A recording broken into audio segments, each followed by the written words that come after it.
Alright, hello Riven mains and Yasuo mains alike. I am the Nightwing, Way of Life Esports, coming at you guys with another League of Legends video. Just like I did for North America and EU, I'm going to be talking about the LCK and can they reclaim their throne as the best region in the world if they were to find themselves winning the World Championship for 2019. The LCK had a massive fall off in 2018. Gen.G went 1-5. Afreeca lost 3-0 to Cloud9.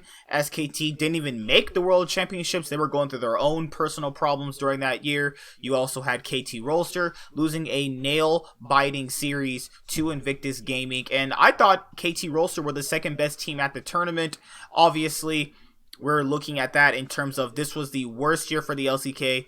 They are coming back into this world with a vengeance to actually put their mark that they are the best region in the world. Now, with that being said, how can they actually win Worlds 2019? I think that for the LCK, since you've already won 5 worlds, I think that it's very imperative to really think that they can do it on the fundamental level, the player level. The draft level is something we're gonna have to actually talk about, and we're actually gonna have to talk about, can the LCK adapt to this new way of playing with how the meta has thoroughly evolved into something that they aren't necessarily comfortable with. What I really felt they necessarily lacked last year was that they completely did not know how to play the game after just completely knowing how to play the game for so long. Now, a lot of people said it was Riot changing it so that North America and EU could win. I don't really think that's true. I think that if you're really good and you claim to be the best in the world, then you being able to change up some things pretty much shouldn't mean much. Now should it? Like, imagine you say you're the best, and if something just gets switched around and you can't play at your best because something got switched around, I don't think that's Riot changing the game so North America and EU would win. I mean, if we're keeping the track of that, how many things have North America and EU have won since they switched things? EU just won the one MSI title, right? SKT have clearly won so many titles in their, obvious League of Legends careers, multiple IEMs, you have obviously multiple MSI trophies, you have multiple Worlds titles, and the LCK in general are very good in terms of how to, fundamentally powerhouse through various specific parts of the lane. Now, with that being said, with the LCK coming into this event, you have to understand that they have weaknesses that other teams can exploit. But remember, this is an LCK video. This is about me talking about how strong they're going to be. So, let's just start with everybody's favorite SKT, the Chicago Bulls of League of Legends, our first world champion to really come around and actually dominate the scene the way they are. The SKT have what is called the Group of Death. They have it with RNG, Fnatic, and Clutch Gaming. Now, with that being said, SKT should have a field day in this group, but there are weaknesses that SKT have that need to get covered up, because SKT, for the most part, we saw at the MSI earlier in the year, is that if you slow them down in terms of draft, like you give them what is not all just hyper scaling picks, then they kind of just are very slow in terms of what they want to do. What I feel like needs to happen with SKT, because RNG are going to play fast. Karsa likes to get stuff done. Karsa and LangX and Ming like to do stuff on the map. If SKT are going to face RNG, which they will twice, the way SKT beat RNG is that you have to attack the bot lane. Teddy and Effort are not just going to straight up lose to Uzi and Ming. They are a good enough bot lane to hold it off on their own. Faker against Xiaohu is a pretty, favored matchup towards Faker.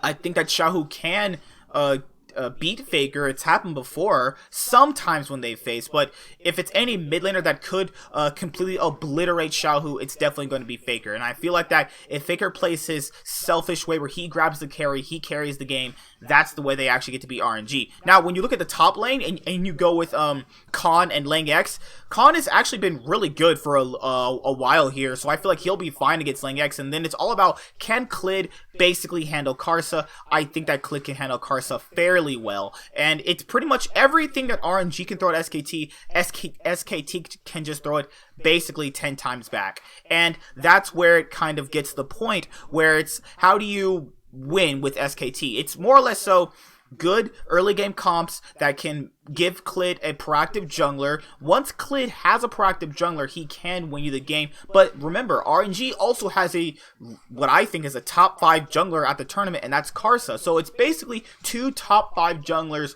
going at it, and it's basically going to be determined on if Clid can get them rolling, they can win the game. But there's an issue with SKT, and people need to understand that is Clid and Faker do get the team going, and if they don't get going, the team loses. And people like to fundamentally overrate SKT now. More like back then, if you said they were the best team, 100%, you're right.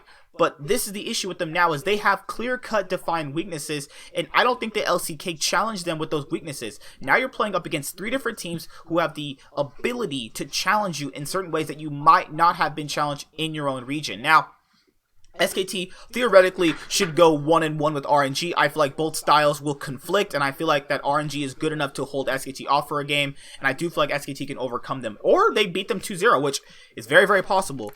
Oh man, I had to scratch my ear because some dirt got in my ear. Woo, man. Production, am I right, ladies and gentlemen? Alright, so next SKT have to go through Fnatic. Now, Fnatic are what people are saying can be the, well, kryptonite to SKT, because remember, RNG and SKT play fairly similar. You know, they like to funnel things towards bot lane. They have really strong solo laners. That's just how they like to play. Fnatic like to do really, really off stuff. Level 1s, they like to obviously gank mid constantly. They like to obviously have Hylissang roam, which causes Rekkles to be alone. But since Rekkles is so good at playing a conservative pick on his own, it allows Hylissang to roam. Now, how are SKT going to effectively stop that? I think that SKT, for what they can do and how they play the game, won't allow Hylissang to have as much impact. I think that Faker will obviously not have too much problems against Nemesis. Remember, guys, Bjergsen has faced Faker. He's never won. Jensen has faced Faker. Jensen can't beat him. Caps faced Faker. He didn't win. Our best, and then you look at all of the other players he's faced at the 2013 World Championship as well, and even all the other no, that's all he played. Yeah, because for people from basically the West, and if you count Ryu when they faced at the 2015 World Championship, it's really, really hard to get past this guy. And if Bjergsen and Caps and Jensen, 3 proven mid laners from EU, can't get past him, how is Nemesis gonna do that? Like, I would like to give Nemesis a benefit of the doubt. I think he theoretically, on the right day with the right champion, there's a very, very possibility he can beat Faker, because Perkz did it before. Perkz was able to handle Faker, and Perkz still to this day is one of the only people that really handle Faker sufficiently, from when they obviously faced at the 2017 Mid-Season Invitational in the final. But it's very rare he loses to one of the EU mid laners, and I don't think some new guy on the block, like Nemesis, is going to be able to actually give him a run for his money. I think that it's going to be a wash for Faker, most likely in the lane. But with that being said, I think that Clid can easily exploit Broxah. Khan is going to have a field day with Bwipo. Yes, Bwipo kind of did beat him before, but was that really Bwipo winning, or was that, King Zone just failing? You kind of have to leave that for interpretation. But I do feel like if there's a team that could 2-0 SKT, it would be Fnatic. I mean, we saw G2 2-0 SKT at MSI. It's very, very possible that SKT 2-0 get 2-0'd by Fnatic. But overall, I think Fnatic have their better shot of, beating SKT. But I do feel like SKT are stylistically a team that SKT are best at. Sorry, it's hard to say. I'm juttering my words. Fnatic are a team that can basically beat SKT by doing other things they are not prepared for, and that is what's going to probably throw them off. But if you're playing a standard draft and a basic standard way of playing the game, I feel like SKT are going to have no problems facing Fnatic. And then it's SKT versus Clutch. I don't even know how you even predict SKT would lose to Clutch. The only way SKT loses to Clutch is literally Clutch themselves make sure SKT has food poisoning. I'm just kidding. Cody's son gets massively far ahead, and he's facing Teddy. Not gonna happen. Huni gets massively far ahead. He's facing Khan. Damonte gets Mousy Farhead. He's facing Faker. Damonte, the whole Tanner time. There's no Tanner time with Faker. It's Faker time now, baby. And you're going to lose.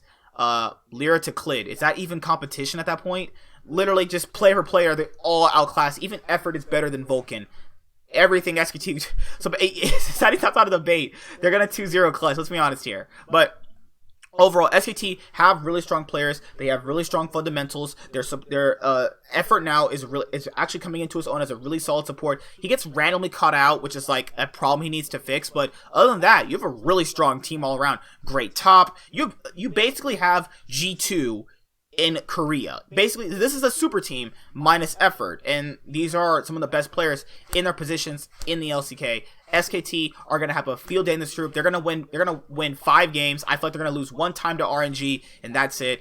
I don't feel like any of the other teams can really obviously sufficiently compete with them. I do feel like Fnatic can stylistically beat SKT, and they might be the loss that SKT suffers, obviously, instead of RNG, because RNG and SKT play fairly similar. But you're looking at Nemesis probably and taking on Faker, and you have Reckless probably getting the better hand of Teddy. It's like, is that really possible?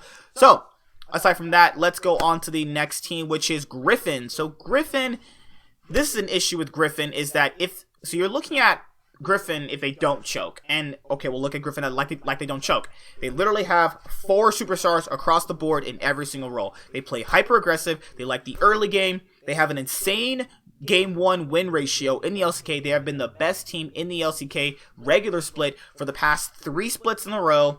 Not really this split, but they still had an overwhelming presence where it's like, can we really beat Griffin? Is Griffin really gonna choke here? This is the issue. If Griffin don't choke, that's why it's gonna be hard for G2 and Cloud9, because I don't feel like they're gonna be ready for a team like Griffin, because Griffin have really strong players. People are completely underestimating these guys. This was just the team last split in spring that people said was the best team in the world that didn't even go to MSI because of 1 best of 5.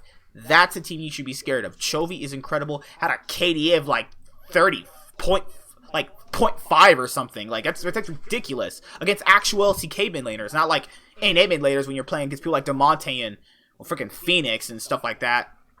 If Tarzan is looked at as one of the best junglers, and Tarzan is going to have a problem in this group because he's facing good junglers like Zinskarin, like Jankos, and then you have Crash, who's actually not that bad on Hong Kong Attitude, but for better or worse, Tarzan is better than all of his competition in this group. They have the best jungler in the group. They have one of the best mid laners in the group, and if not the best mid laner in the group. Then you also have a good bot lane. Viper and Lehans are so flexible that they are literally the G2 of their respective team and the region, because they'll play weird wacky stuff like Victor and Zoe bot. Like, who freaking does that? And then they win consistently. We're talking about a dude who picked Teemo 80 carry and won. Yeah, that guy, that's Viper. That's the guy that's going to win. So yeah, this team is really scary. And the issue of them losing comes from themselves. They're worst enemies themselves. If they choke, oh well. That's not Cloud9's fault. That's not G2's fault. That's not Hong Kong Attitude's fault. That's their fault if they choke. Because people want to say, oh, if Griffin doesn't get out, it's because Griffin choked, and that means that, Cloud9 just only got out because Griffin choked. No. That's not how competition works. You lose fair and square. That's how it works. Sometimes you don't have to choke. Maybe you just lost. But I want to give the benefit of the doubt to Griffin here, because this is obviously an LCK video. So obviously Griffin have pretty much the best players in every position almost in the group, tied with almost the G2 players in the group. And Griffin's way of playing the game can really throw people off. They like to immediately make sure Chovy gets ahead, Chovy roams, Chovy goes to bot, Chovy gets kills, Chovy goes back to his lane, translates his lead, gets items, and then proceeds to carry the game with Tarzan, who's also been, anally fisting your team the whole time. So yeah, this is a very scary team, and like I said before, their own worst enemy is themselves. Last team is going to be Damwon. I think that Damwon are good for what they are, but I do feel like they're going to get exposed. But in order to not get exposed, because I put IG and TL obviously as first and second seeds getting out of the group, but hypothetically, if I didn't choose TL, how would Damwon overcome TL and IG? It's hard because they don't have a good bot lane. So I think that Beryl can take over games, possibly, and I'll leave that open for discussion. Beryl is good enough to take over a game if you give him the right champion, but That's only really ever happened on Alistar, which people never give him, so it's like, where else is he really going? Then you have Showmaker, Canyon, and Nuguri. The top side of Damwon is extremely strong. Now, the top side of IG has been nerfed with the addition of taking out Ning for their new jungler. I forgot his name. So that's a problem there, and that's a definite weakness that Canyon can exploit. Remember, Canyon is the MVP of the LCK for a reason. He was extremely good in this past split. I think that he obviously didn't necessarily wasn't the clear-cut MVP, but he definitely did deserve it to a certain point, and I do feel like he's overall really strong enough to the point where he can overtake IG's new jungler. Now, can Showmaker handle Rookie? He sure can. And can Nuguri handle the Shy? The Shy has points where he's like the faker of top lane, and then he has points where he looks like Solo from North America. So, you know, it's very, very possible that Nuguri can handle him, and the issue is that if Nuguri's trying out all of his weird stuff, it could possibly have some good theoretical matchups against the Shy. Now, the bot lane is a problem in itself. I feel like that Damwon, in order to win, they're going to have to only play through their top side. Canyon does go bot lane, but does it really ever translate to nuclear carrying? Not really. And against TL, there's a definite shot there for the bot lane of Damwon to have an easier time against CoreJJ and Doublelift, because there's been points where Doublelift and CoreJJ, as we saw at MSI, didn't really exactly play how they played in North America, because they can't exactly get away with what they can get away with in North America like they can get away with it at international events. With that being said, I think that if you look at Damwon, they have, with Showmaker going toe-to-toe with Jensen can't even beat Faker, guys. Is he really going to beat Showmaker? Like, I like Jensen. I want to give him the benefit of the doubt. I think he's the best North American mid laner to a certain extent, but if he can't beat Faker, you know, he didn't even beat Caps. Like, he did not beat Caps.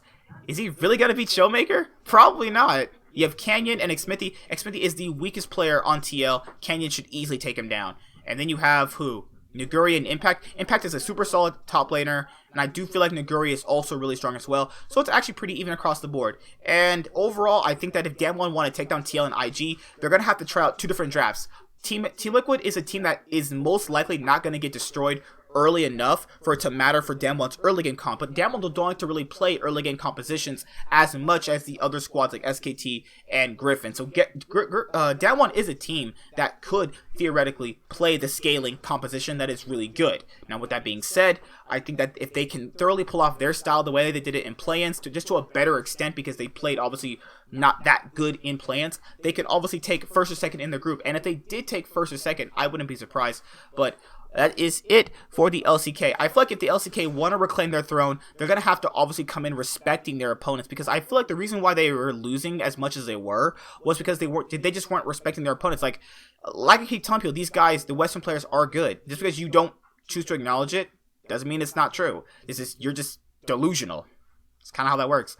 But yes, respect the opponents. Korea, you can win Worlds 2019. It's very, very possible. You have SKT as a favorite, literally, still, so that's something going for you as well. So that's it. I'll see you guys later. Like, comment, subscribe. Most of all, enjoy. I'm the Nightwing, and Way of Life Esports is signing out. Peace. Have a good day. Worlds is starting in a couple days, and I'll have my Worlds Day 1 predictions out very, very soon, so keep an eye out for that. Hi there, guys. Be sure to like and subscribe to the channel for more stuff. Yeah, thank you.